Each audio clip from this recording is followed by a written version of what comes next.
Hi everyone, thanks for watching my first video here. This is Mrs. Kirk and I'm going to go ahead and take up where we left off last time we saw each other, and we're looking at 11.4, and this is going to be an example of difficult double angle equations.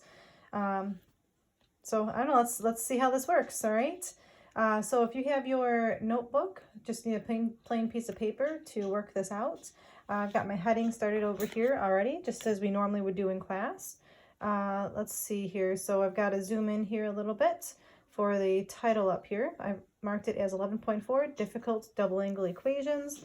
And I also made a note to ourselves to use 11.2 notes to help with the substitutions. So if you want to go ahead and grab your notebooks with your 11.2 notes, this is my 11.2 notes, and I boxed in the very top some equations that we're going to need to know. There were 5 equations here. So if you don't have your 11.2 notes with you, I'm just putting this on the video here, so maybe you can pause it and write down what these 5 equations are. We're going to need those today for our substitutions. All right, so you could have paused the video at that point and copy those formulas down. And let's give this a try. So my directions here are to solve over the interval from 0 to 2 pi, inclusive on the 0 and not including 2 pi.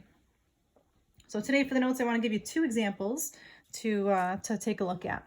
So the first example, please take a minute to write this down. We're looking at 2 cos theta is equal to sine 2 theta plus radical 2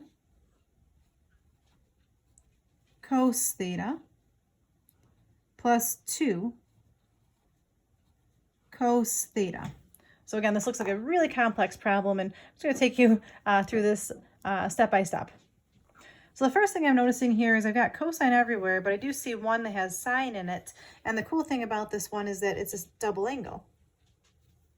All right, so here we go. I'm looking back at the notes sheet from 11.2, and right here, sine 2 theta. There's my substitution. I don't love that it has sine and cosine in it, but there are no other sine 2 thetas anywhere else in these formulas that we had to know. So I'm stuck with changing it to this formula right here. So my very next step is I'm just going to go ahead and substitute. I'm going to substitute this in with the formula. So I'm going to rewrite this as 2 cos theta. Oops, I forgot the c in cos. Is equal to the quantity, I'm going to put in parentheses to show I'm subbing it in. I've got 2 cos theta sine theta plus the square root of 2 cos theta plus 2 cos theta. Now again, I'm trying to solve this, and the first thing I'm going to do is maybe try to get this equal to 0 to see if there's some kind of factoring that I can utilize here. So I'm going to subtract 2 cos theta to both sides, and in the process of doing that, the left hand side cancels and I'm left with 0 is equal to 2 cos theta sine theta plus the square root of 2 cos theta. And the kind of cool thing here is that these canceled as well. So now I'm left with this really kind of yucky looking problem. I'm looking for some kind of factoring here, and if I'm looking carefully enough, I'm noticing that both of these have cosine in them. So I'm going to go ahead and use some GCF factoring, because I notice that they both have cosine in them. So I'm going to go ahead and factor out that cosine. So this becomes the cosine of theta, and in parentheses, well, if I take a cosine theta out of this, I've got 2 sine theta plus, and if I factor out a cosine theta from this next part, the only thing I've left is radical 2. And that's still equal to 0. And now these look like the questions that we solved last time we were with each other. I can go ahead and make a t-chart here. And with my t-chart on the left-hand side, I got cos theta equals 0. And here I've got 2 sine theta plus 2 equals, radical 2 is equal to 0. The left-hand side is pretty cool because I'm looking for where the cosine is equal to 0, and 0 is one of those numbers that's on the unit circle. So I'm I'm going to go ahead and draw a set of axes. And I'm looking where cosine is 0. If you remember, cosine is the same thing as x values. So I'm looking for where x is equal to 0. Well, there's this coordinate up here at 0, 1. And there's a coordinate down here at 0, -1. See the x value is 0 on both of those things? So that tells me that my answer on this side is theta is equal to pi over 2 and 3 pi over 2. So I've got two answers on the left-hand side. Now the right-hand side is a little more challenging. I have to solve this for sine. So I'm going to go ahead and subtract that radical 2 to both sides. So in the process of subtracting radical 2, I'm left with 2 sine theta is equal to negative radical 2.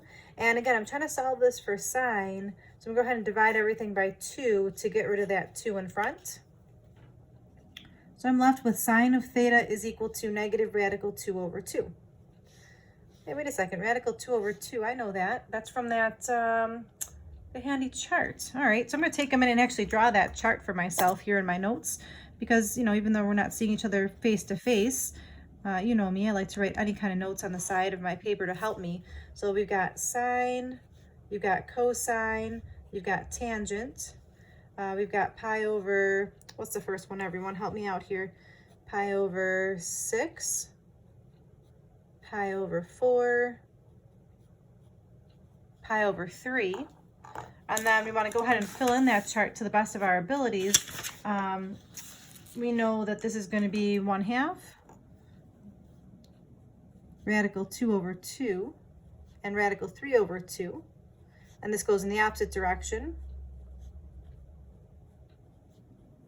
And then tangent is radical 3 over 3, a 1, and a radical 3. All right, so I'm just going to keep that on the side of my paper here.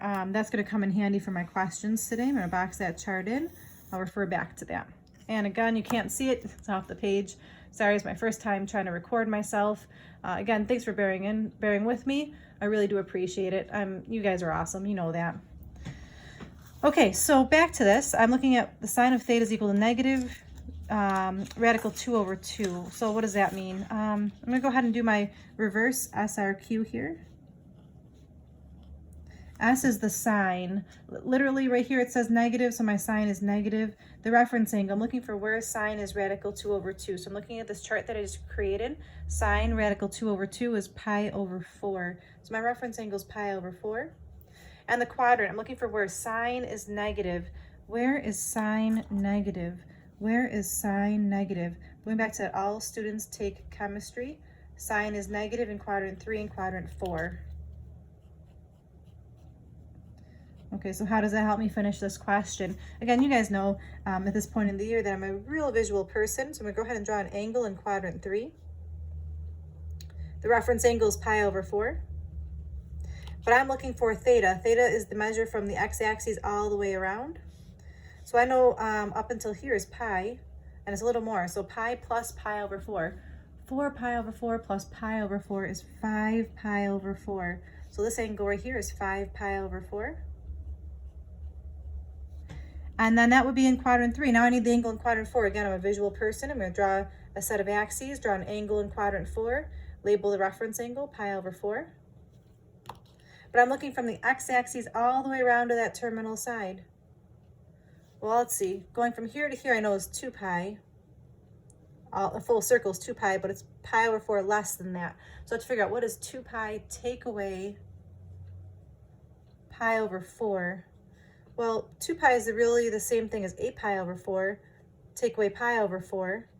So that's going to give me an angle of 7 pi over 4. And those are my 4 answers for this particular question. Again, the trick about this particular question was that knowing that we had a sine 2 theta in the beginning, that double angle, I had to substitute using the formulas for my 11.2 notes. Once I substituted that in, it became a GCF question, followed by a T-chart, and I used the unit circle on this side, and on the right-hand side, I used that handy chart. It's a lot of work right there. Okay, I've got one last question for the notes today, so thanks again for bearing with me. Here's my last question of the day. This is question number 2. So let's try this out. You've got the cosine of 2 theta plus 3 sine theta is equal to negative 4 sine squared theta. So again, I'm looking at this and I'm trying to figure out what can I substitute in, and I see that I have sine twice, but here's my cosine 2 theta. There's that double angle. So I'm gonna look back at my notes from 11.2, so I've got them right here with me. Here's my 11.2 notes. There's a little